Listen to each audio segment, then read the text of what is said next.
अस्सलाम वालेकुम। उम्मीद है कि आप सब खैरियत से होंगे। आज एक नई वीडियो के साथ आपके साथ हाजिर हूँ। वीडियो स्टार्ट करने से पहले मैं आप सबसे रिक्वेस्ट करती हूँ कि चैनल को सब्सक्राइब करें, वीडियोस को लाइक और शेयर किया करें ताकि आने वाली तमाम इम्पोर्टेंट वीडियोस और आपकी एक्टिव लाइफस्टाइल से रिलेटेड जितनी भी वीडियोस हैं वो आप तक पहुँचती रहें। आज की इस वीडियो में हम बात करते हैं कॉन्फिडेंस और नर्वसनेस की। बेसिकली आज की इस वीडियो में आपको ये बताया जाएगा कि आप अपनी नर्वसनेस को कैसे टैकल कर सकते हैं। एज यू नो कि हम सब यही सुनते हैं, मैंने खुद बहुत सारे लोगों से ये सुना है कि कॉन्फिडेंस इज किंग, कि कॉन्फिडेंस है तो सब कुछ है, कॉन्फिडेंस के बगैर हम कुछ भी नहीं है। लेकिन मैंने ये भी कहते सुना है बहुत सारे लोगों को कि कॉन्फिडेंस में बी अ किंग, कि कॉन्फिडेंस हो सकता है कि किंग है, बादशाह है, हर चीज जो है वो कॉन्फिडेंस पे आके रुक जाती है। लेकिन साथ ही साथ नर्वसनेस एक ऐसी चीज है जो आपके माइंड को रूल कर रही है, आपके माइंड पे उसका कंट्रोल है। ऑलमोस्ट डेली मैं ऐसे बहुत सारे लोगों को देखती हूँ कि जो बहुत टैलेंटेड होते हैं और वो ऐसी बहुत सी टैलेंटेड अपॉर्चुनिटीज को खो देते हैं जो वो डिजर्व कर रहे होते हैं, जिसके वो काबिल होते हैं। लेकिन ऐसा होता है कि वो ड्यूरिंग इंटरव्यू, ड्यूरिंग एग्जाम्स अपना कॉन्फिडेंस लेवल जो है वो खो देते हैं, या उनमें कॉन्फिडेंस नहीं होता है, या अपना कॉन्फिडेंस जो है वो मेंटेन नहीं रख पाते हैं। अगर वो इंटरव्यू दे रहे हैं तब उनमें कॉन्फिडेंस नहीं होता। अब मेरा स्टूडेंट के साथ जो है वो काफ़ी देर जो है वो कांटेक्ट रहा है, या मैं स्टूडेंट को काफ़ी देर डील करती रही हूँ, तो मैंने स्टूडेंट्स को सो मैनी टाइम्स मैंने स्टूडेंट्स को ये कहते हुए सुना है कि जी हम एग्ज़ाम्स के लिए गए और हमें सारा पेपर आता था, लेकिन जैसे ही हमारे सामने क्वेश्चन पेपर आता है हम सब कुछ भूल जाते हैं। अब ऐसा क्यों होता है? क्योंकि उनका कॉन्फिडेंस लेवल जो है वो उस टाइम पे काम नहीं कर रहा होता है। अब जैसे ही वो एग्जामिनेशन सेंटर से बाहर आते हैं तो वो इस काबिल होते हैं, उनको सब कुछ वापस याद आ जाता है और वो मतलब सारा पेपर जो है अपना सॉल्व कर सकते हैं। लेकिन क्वेश्चन पेपर के सामने आते ही सब कुछ उनके माइंड से स्किप हो जाता है। तो मैं आपसे यही कहूंगी कि आप अपने साथ ऐसा बिल्कुल भी ना करें। यानी आप अगर इस कॉन्फिडेंस को अपने साथ नहीं रखेंगे, नर्वसनेस को अपने साथ रखेंगे, तो इससे क्या होगा, बहुत सारे गोल्डन चांसेस आपसे छिन जाएंगे। जितनी भी आपने हार्ड वर्क की होती है, एफर्ट्स की होती हैं, कोशिश की होती हैं, सब वेस्ट हो जाती हैं। सो अगर आप ये सीखना चाहते हैं कि आपने अपनी नर्वसनेस को कैसे काम करना है या अपने नर्वसनेस को कैसे खत्म करना है, तो आज की वीडियो आपके लिए एक बेस्ट वीडियो है। यानी इस वक्त आप एक राइट प्लेस पे हैं कि आपने अपनी नर्वसनेस को कैसे टैकल करना है। फर्स्ट ऑफ ऑल आपको ये पता होना चाहिए कि आपकी इस नर्वसनेस की रूट कॉज क्या है, ऐसी कौन सी वजह है जिसकी वजह से आप जो है वो नर्वस हो रहे हैं। हम में से बहुत से लोग ऐसे हैं, आपने भी ये देखा होगा कि वो इस आइडिया के लिए परेशान हो जाते हैं कि वो जो हासिल करना चाह रहे होते हैं ना, वो जो चाह रहे होते हैं वो हासिल नहीं कर सकते हैं। फॉर एग्जाम्पल, एक जॉब इंटरव्यू से पहले हम किस चीज़ के बारे में नर्वस हो रहे होते हैं, किस चीज़ के बारे में हम परेशान हो रहे होते हैं? हम परेशान इसलिए हो रहे होते हैं कि हम अगर इंटरव्यू में अच्छे तरीके से परफॉर्म नहीं कर पाते हैं तो जो जॉब जिसके लिए हम इंटरव्यू दे रहे हैं वो हमें नहीं मिलेगी। अब यही सेम फिनोमिना जो है वो रिलेशनशिप्स पे भी अप्लाई हो रहा है। हाउ, कैसे? Let me tell you. हम अपने पार्टनर को अपनी फीलिंग्स के बारे में नहीं बता पाते हैं। क्यों नहीं बता पाते हैं? क्योंकि हमें नर्वसनेस होती है, हमें डर होता है, हम वरिड होते हैं कि कहीं हम अपने पार्टनर की तरफ से रिजेक्ट ना हो जाए। रिजेक्शन का क्या मतलब है? हम जो चाहते हैं वो हम नहीं हासिल कर पाएंगे, हम उसे खो देंगे। जब भी आप नर्वस होंगे यही सेम फिनोमिना हर सिचुएशन में अप्लाई किया जाएगा। क्या क्या फिनोमिना अभी तक मैं आपको बता रही हूँ कि आपको हमेशा यही नर्वसनेस होती है, यही डर होता है कि जो हम चाहते हैं वो हमें नहीं मिलेगा। हमें जो रिजल्ट्स है ना उनसे डर लग रहा होता है। रिजल्ट्स क्या है कि हम उस चीज को खो देंगे बेसिकली जिसे हम चाह रहे होते हैं। इस सिचुएशन में इस नर्वसनेस को टैकल करने के लिए हमें क्या करना है? Answer is very simple, do it. आपने वो काम करना है, डर के बावजूद, नर्वसनेस के बावजूद आपने वो काम करना है, या किसी भी हाल में आपने उस काम को करना है। देखिए मेरी बात सुने, आपने रिजेक्ट होना है या नहीं होना है, आपने उस चीज को खो देना है या नहीं खोना है, ये सब हमारे हाथ में नहीं है, आपके हाथ में नहीं है।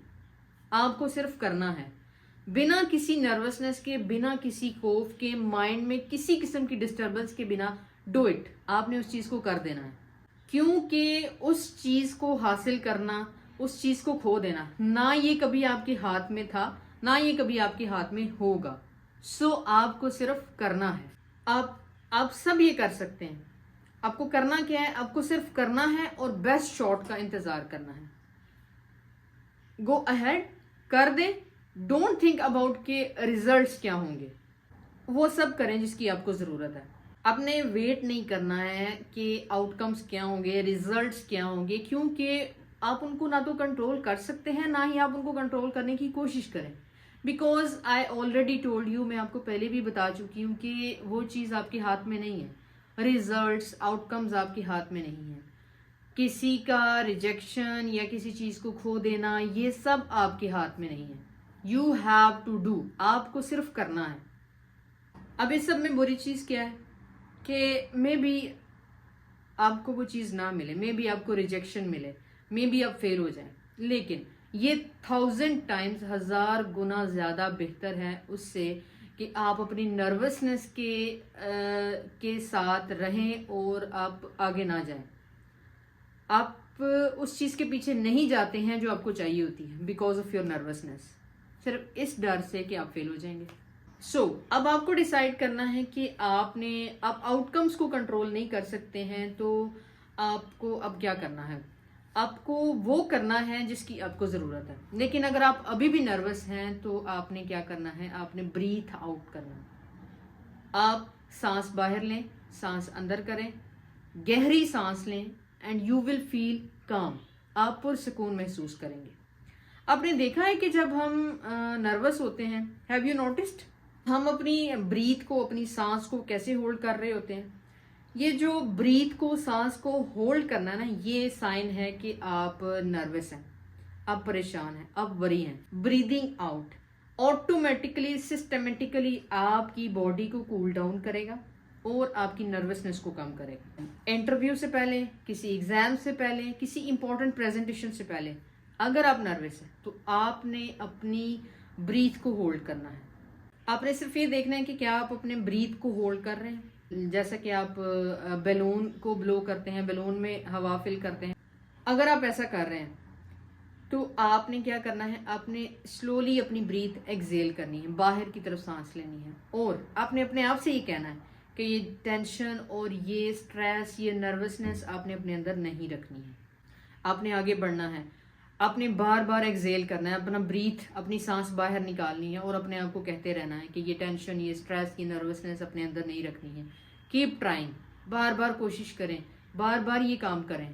नेक्स्ट टाइम किसी भी एग्जाम से पहले, किसी भी प्रेजेंटेशन से पहले, किसी भी इंटरव्यू से पहले आपने यही प्रोसेस कंटिन्यू करना है, यही काम करना है। आई गारंटी यू, मैं आपको गारंटी देती हूँ कि आप उस काम को बहुत ही पुरसुकून तरीके से और बिल्कुल खाली दिमाग के साथ कर पाएंगे, without any stress, without any tension, without any nervousness. एक और टिप जिसके जरिए से आप अपनी नर्वसनेस को हमेशा कम कर सकते हैं, ऑलवेज स्माइल। ऐसे खिलखिला के आप हंसें, ओनली स्माइल, नॉट वो जो लॉफिंग है, हंसना है वो नहीं, ओनली स्माइल। लेकिन आपकी smile from year two year होनी चाहिए, यानी आपके चेहरे से पता चलना चाहिए कि आप स्माइल कर रहे हैं। ये एक दूसरे टिप है जिससे आप अपनी नर्वसनेस को कंट्रोल कर सकते हैं। अब आप कहेंगे कि मैं क्या कह रही हूँ, अगर हम नर्वस हैं तो हम किस तरह से स्माइल कर सकते हैं? Let me tell you. जब आप नर्वस होते हैं तो आपकी बॉडी स्ट्रक्चर ही बता रहा होता है कि आप किसी चीज़ के लिए बहुत परेशान हैं या आप एक मुश्किल सिचुएशन में हैं। जब आप स्माइल करेंगे तो अपनी बॉडी को, अपने माइंड को बता रहे होते हैं that is okay, everything is okay, that is okay. बिल्कुल भी नर्वस होने की ज़रूरत नहीं है। जब आप स्माइल करेंगे तब आपकी नर्वसनेस कम हो जाएगी। और जब आपकी नर्वसनेस कम हो जाती है देन आप डिसाइड कर सकते हैं कि आपने उस टिपिकल सिचुएशन से बाहर निकलना है और इस बाहर निकलने के लिए बेस्ट एक्शन कौन सा है। देखिए एक और बात, अगर आप नर्वस हैं इसका बिल्कुल भी मतलब नहीं है कि आपको जो चाहिए आप उसके पीछे नहीं जा सकते हैं या उसके लिए कोशिश नहीं कर सकते हैं। इसका मतलब ये है कि आपको लिटिल मोर, थोड़ी सी और कोशिश करने की ज़रूरत है ताकि आप अपने कॉन्फिडेंस लेवल को बूस्ट कर सकें। इन तमाम टिप्स को फॉलो करें। आई एश्योर यू कि आप अपनी नर्वसनेस को कम करेंगे, अपने कॉन्फिडेंस लेवल को हाई कर लेंगे किसी भी इवेंट में, किसी भी सिचुएशन में आप कभी भी नर्वस नहीं होंगे। Thank you. अल्लाह हाफिज़।